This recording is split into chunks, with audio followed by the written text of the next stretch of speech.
Hello, guys. When you watch this video, it will be Wednesday. So, no, yes, it'll be Wednesday. So, happy Wednesday.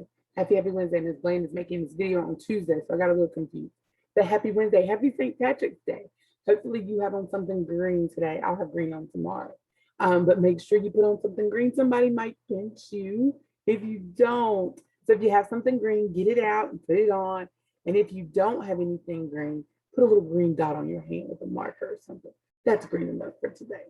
So I just want to jump on. I want to go over today's lesson real fast. Make sure everybody knows what they're expected to do today. Make sure everybody has the correct pages in their packet, and make sure you're amazing because you're that anyway. So we're going to try to make sure you get it all done and still um, have time for your seesaw work and even maybe a chance to read an epic book.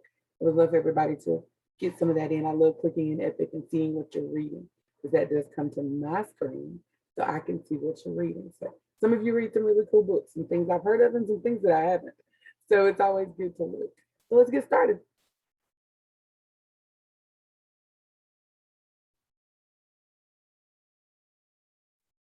All right, my friends, happy Wednesday, happy St. Patrick's Day again. Let's get rocking and rolling. First and foremost, let's talk about that letter land. Let's talk about those words. You have 12 words for this week: dislike, disappear, prepay, preschool, rewrite, refill, replace, untie, unwrap, unaware, unhelpful, unafraid. In Bland Student Links today, there is a Wordle activity that you can complete to review your words.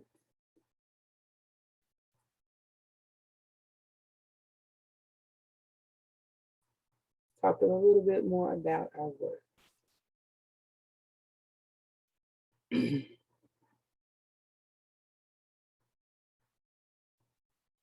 Miss Smith's gonna give a little spelling review.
All right.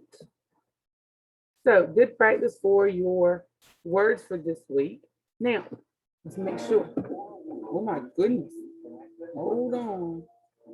Blaine got noise coming. There we go. So make sure if you want to practice the Wordle, it is inside of Bland Student Links this week. It is not required, but it is optional. So your instant words, say each of them after me. Such, here, went, need, home, because, why, men, land, us, turned, asked, read, or read, either or. Different, move. Please be sure you practice all of your phrases. Miss Bland did give you a hint for the week that the list will come from the first column, but you don't know which is. And of course, today's Wednesday, so you need to start practicing your story. Miss Bland will read it through one time just so you can hear it. Jesse and Liz were walking home from school. They were happy, but as they turned the corner, Jesse saw some men putting up a sign. The sign read, "This land will soon be the home of Jiffy Mart." The sign was right in front of their building. Jesse went right up to the third floor where he lived. Jesse's mom was there. He came in and asked his mom what the sign meant. She slowly stirred the pot and quietly said, "I am sorry, Jesse. We're going to have to move." "But why?" Jesse asked. "This is our home." "Yes, but we need to go now. We don't own the building or the land. The men who own it have different ideas. They are selling it because they want to put a store here. They have given us 4 weeks to move." "But that is just a short time," said Jesse. "It's not fair." "Many things seem unfair, Jesse, but they turn out well. Liz's family knows of a place nearby. We will move in there. You and Liz can still walk to school together. Besides, home is wherever you have family and friends." So be sure that you practice this daily. Remember, you will not be required to read the whole thing, but I am not going to tell you what part you are going to read. So you got to practice it all. Fluency and vocabulary for today is listed inside of your packet. Make sure that you complete your ladder. It talks about those good fur facts is the title, and it starts off with the word hair. Build your way from hair up to the top. Be careful.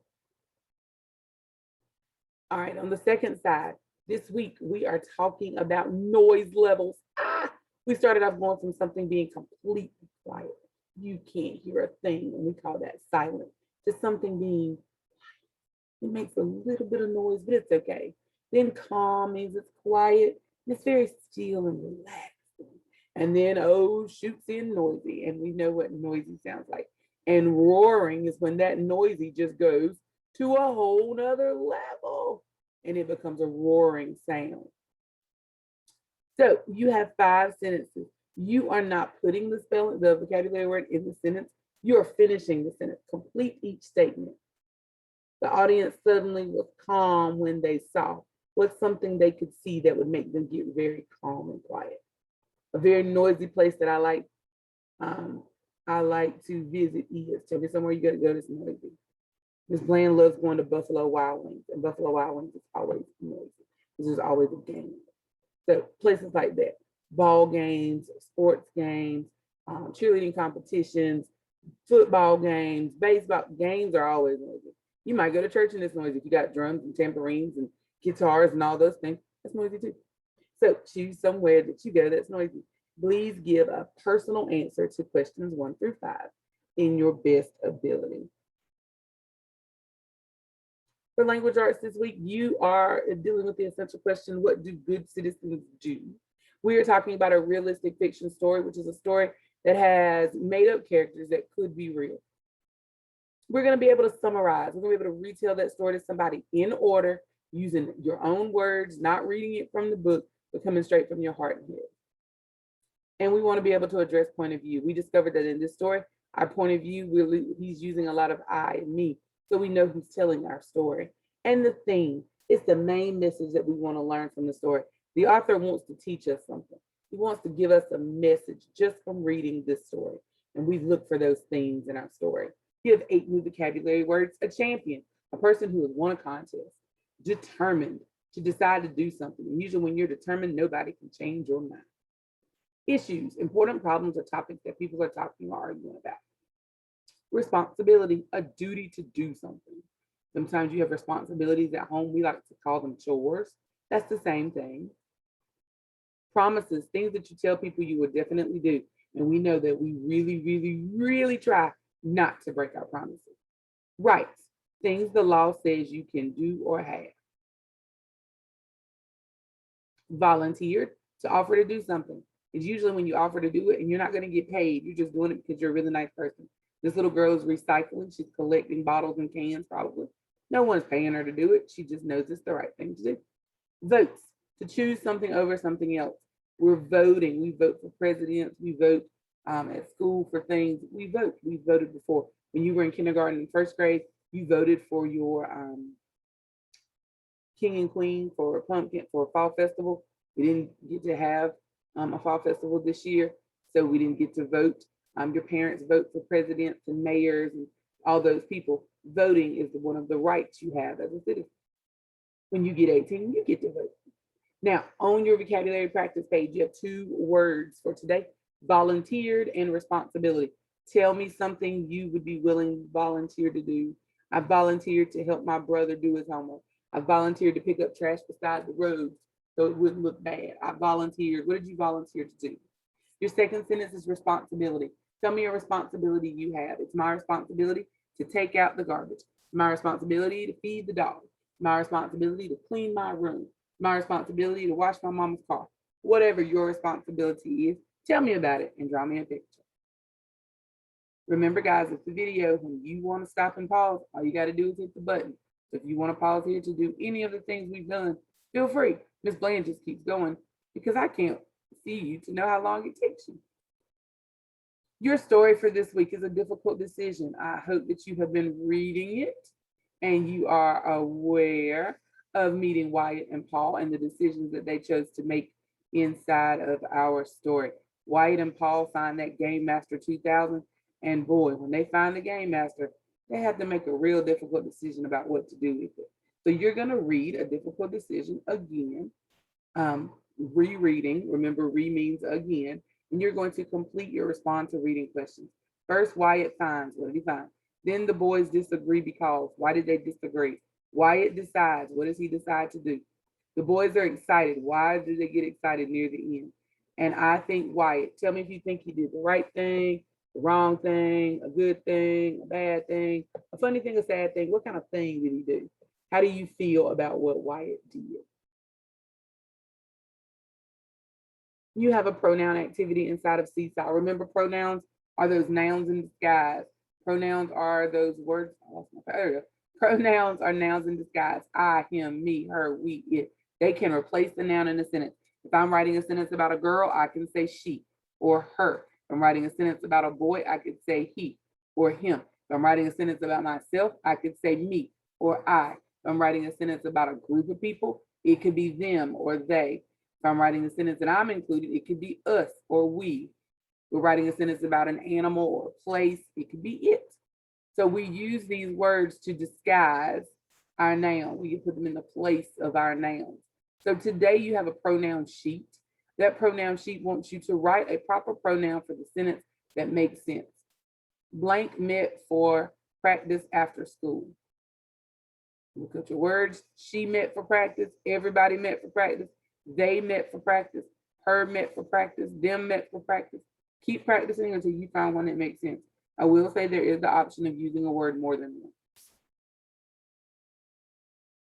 Irregular plurals. Of course, we had our song yesterday that talked about those irregular plurals: tooth and teeth, mouse and mice, foot and feet, goose and geese, where the word totally changes when we have more than one. There's no just putting an S on the end. You do have a Seesaw activity for that today as well. All right, in math today, we have to deal with lesson number 31 out of module 4, lesson 31, which talks about two-step word problems. We're pretty good at solving word problems, but what usually happens is some people forget that second step. We have to do all that the question asks us.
All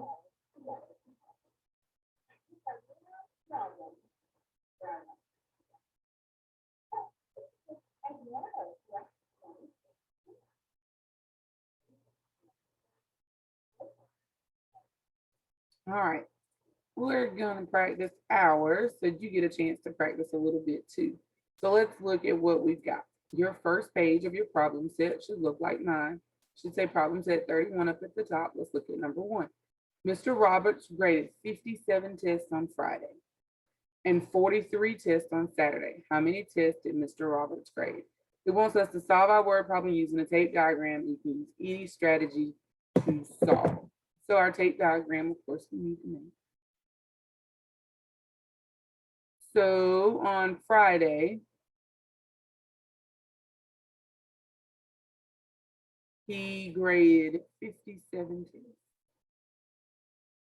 On Saturday, he graded 43 tests.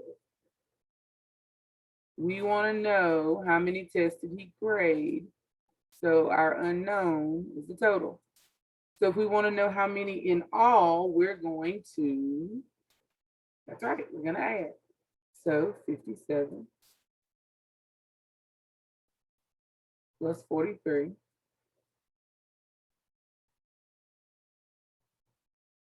7 plus 3 is 10. 5 plus 1 is 6. 6 plus 4 is 10. How many tests did he grade? He graded 100 tests.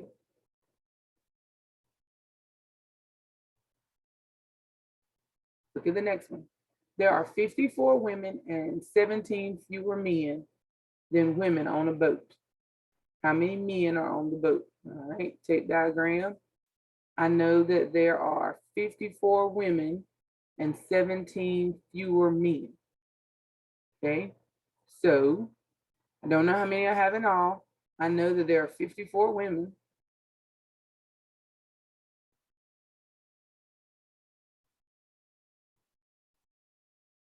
And I'm looking to see how many men, so I'll know what I have total. Don't know our total. So let's look. So if there's 17 fewer men, then I need to know how many men there were.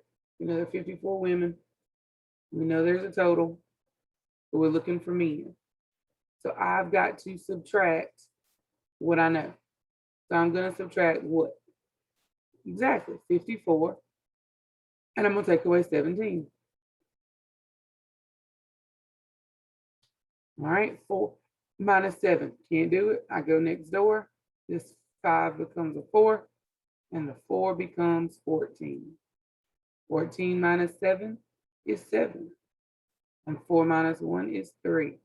So there are 37 men on the boat. Now, my second question says, how many people were on the boat? Look, guys, when we filled in this number, now we're ready to answer this question. And what do we need to do to know how many there were in all? We need to add 54 women plus my 37 men.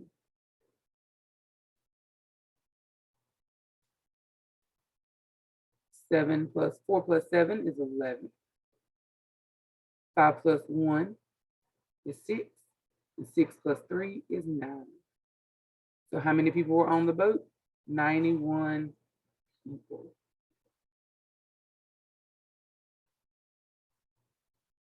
So this missing number is 91. That is my total for the boat. All right, you are going to work through your word problems just like we worked through these. You are totally capable of making sure that each of your problems has the correct answer, because you're going to read carefully. You're going to make sure that you answer the problem that it's asking you. You're going to talk about some coins for Mark and Craig. First question is, how many coins did Craig collect? We're talking just about Craig. Then Sean is going to come on the scene. Make sure you're careful. At the bottom, you're talking about apples. On the next page, you're going to talk about Martha and Sandra. They've got some coins as well. And then there's some dogs in the park. Then you're going to talk about pencils with Melissa. And then Antonio and his neighbor and his brothers are going to do some things with tomatoes. Do your best. Then talk about the muffins at the bakery. And to finish off with some groceries at the store and find out just how much money Mr. Grown had to spend.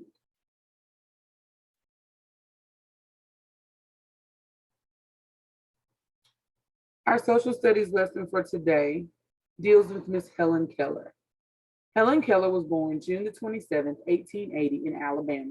When Helen was born, she was just like any other baby. When Helen was 2 years old, she got very sick and had a high fever.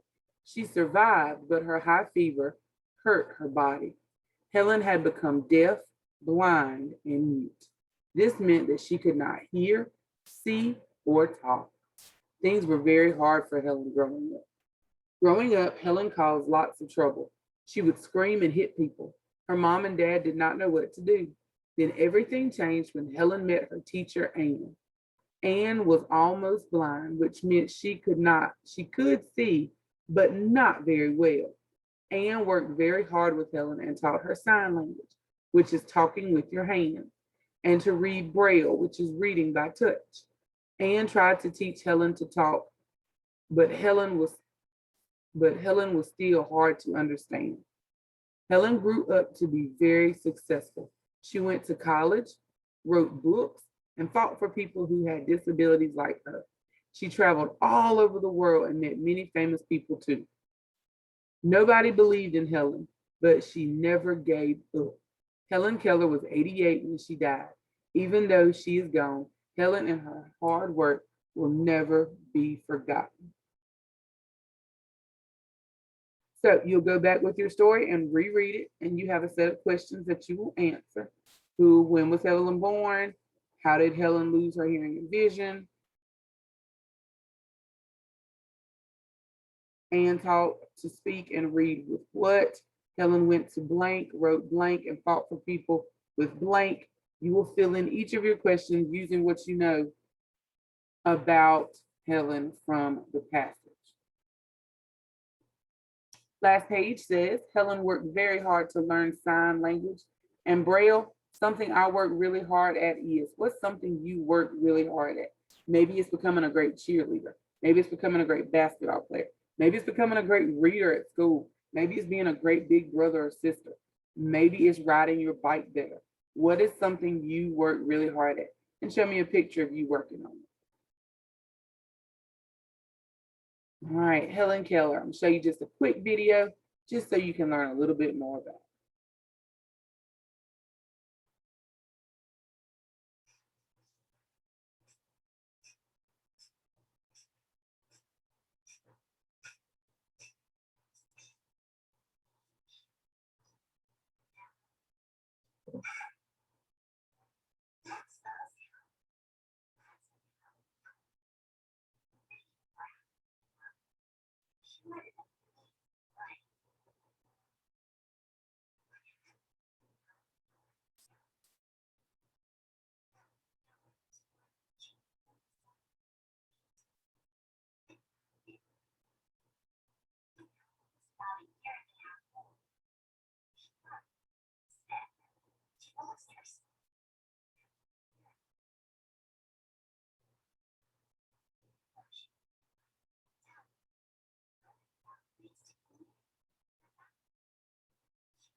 All right.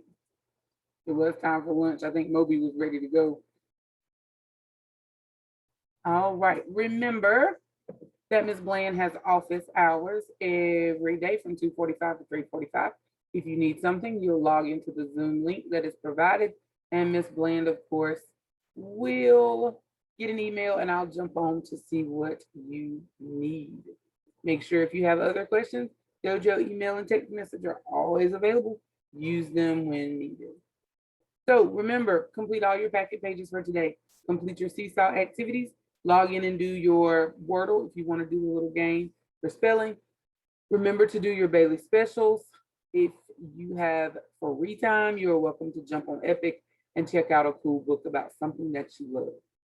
So that's it for today. Happy St. Patrick's Day. Have a great afternoon. I know the weather's kind of icky and it's going to be icky tomorrow too.